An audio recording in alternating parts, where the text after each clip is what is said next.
यह है एक आदमखोर बूढ़ा जिसे इंसानी मांस खाना बहुत पसंद है।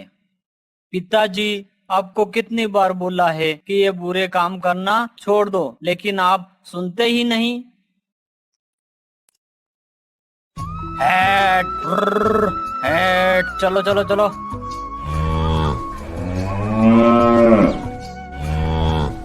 गंगापुर गांव में श्याम नाम का एक लड़का रहता था। श्याम थोड़ा जिद्दी स्वभाव का था।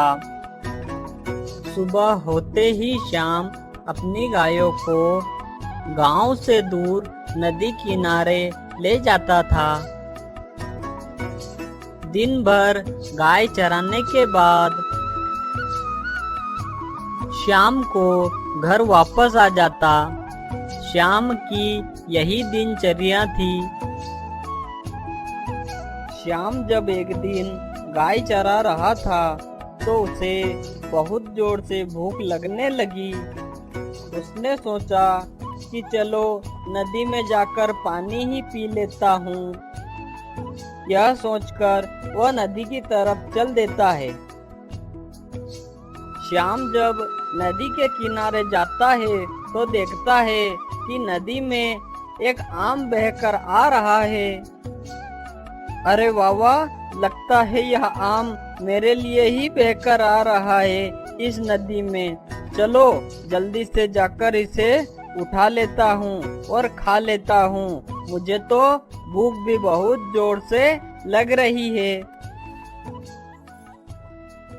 तभी श्याम उस नदी में से उस आम को उठा लेता है और फिर उसे खाने लगता है।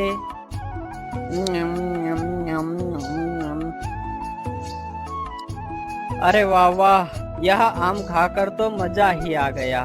इतना मीठा आम मैंने आज से पहले कभी नहीं खाया। काश अगर ऐसा हो जाता कि ऐसे आम मुझे रोजाना खाने को मिलते तो मजा ही आ जाता। अरे हाँ, क्यों ना मैं इस नदी के किनारे इस गुठली को जमीन में बो दूं और जब इसका पेड़ बन जाएगा तो इसमें ऐसे ही मीठे मीठे आम लग जाएंगे और फिर मैं रोज मीठे मीठे आम खाऊंगा। श्याम ने नदी के किनारे ही उस गुठली को लगा दिया। देख भाई गुठली, मैंने तुझे एक नया जीवन दिया है। अब से मैं तेरा मालिक हूँ। जो मैं तुझे बोलूँ तुझे वही करना होगा। अभी तो मैं जा रहा हूँ, लेकिन तुम याद रखना, कल जब मैं आऊँ तो तुझसे एक पौधा निकला होना चाहिए, वरना मैं तुझे काट कर इस नदी में बहा दूंगा। ना रहेगी गुठली और ना उगेगा पेड़। अब मैं चलता हूँ। फिर श्याम अपनी गायों को लेकर घर की तरफ चल दिया।